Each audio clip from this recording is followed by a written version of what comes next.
Welcome everyone, this is Acid Roots and I've got a Mushroomhead album review for you. So this is their most recent album, The Righteous and the Butterfly, and it was an approach to something new and I kind of handled it well.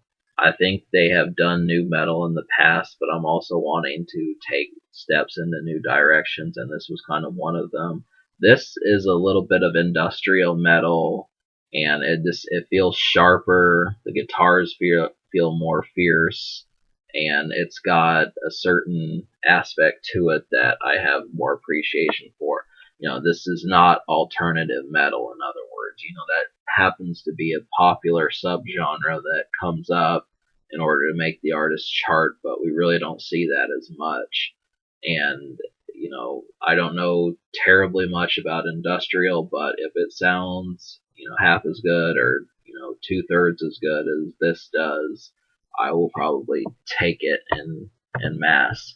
So these guys are from Ohio, and they had a few albums coming up that they self-financed, but it really was about maybe a dozen years ago, 13 years ago, that they got their first album out, which there's not a super ton of material, but there's enough for me to see what they're about. And, to me, they kind of feel like a mash between Insane Clown Posse, Slipknot, and I think that's about all I can think of at this point, but just a mashup between those two. They've been around since the mid 90s. So that's something else to know. I would say that this album is pretty good in terms of quality. There's 14 songs on the CD, and I like 9 of them. So they did. There's a move in here that I'm going to talk about, but as it stands, yes, there is some good stuff. Now, the unfortunate thing about Mushroomhead is they are a little bit removed from mainstream rock, so it's hard trying to figure out what songs you would hear on the radio from these guys, and that's about the only weakness.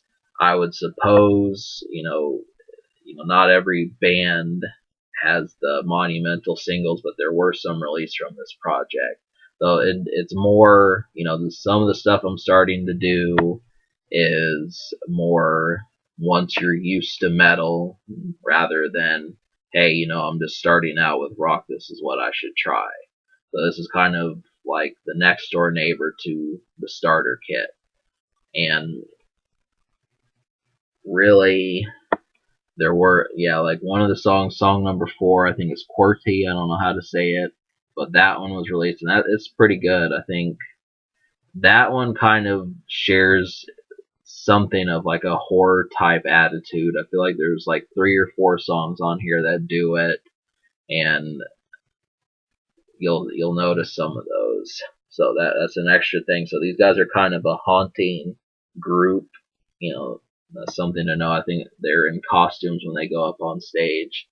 So, but yeah, like I said, this is some fierce music. It's close to Mudvayne. I think that'd be another one that they're compared to. Mudvayne, Slipknot, the more rougher sorts. They've got voices to match. They've got a voice to match. So that's really what you're getting on this. It's not as clean as Kid Rock or Fred Durst. Yeah, there's just several songs on here that you're gonna like. I like Graveyard du War. That one was pretty well put together. Son of Seven, Devils Be Damned, and Our Apologies are some of the other ones that you'll notice quickly about the quality.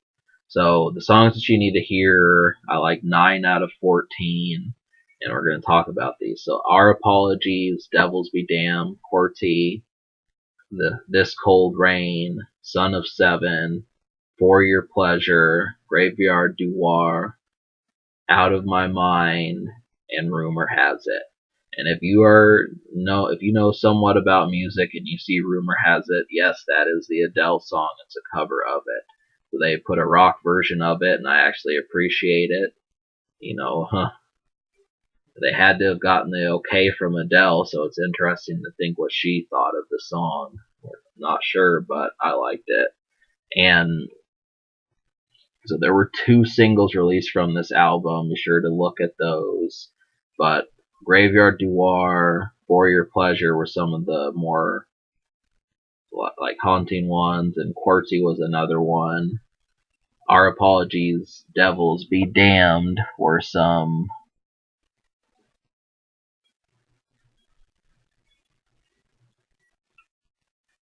Devils Be Damned were some good ones. And that's, yeah, those are good moments. Rumor has it it's Sharp Rock also. So, score 9 out of 14. I'm going to give this album an 8.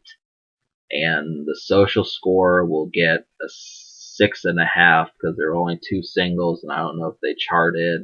The Future, this came out in 2014, so we'll see how it goes. And the only other thing I can think to say is, can it be topped? And the answer is, it's not by much.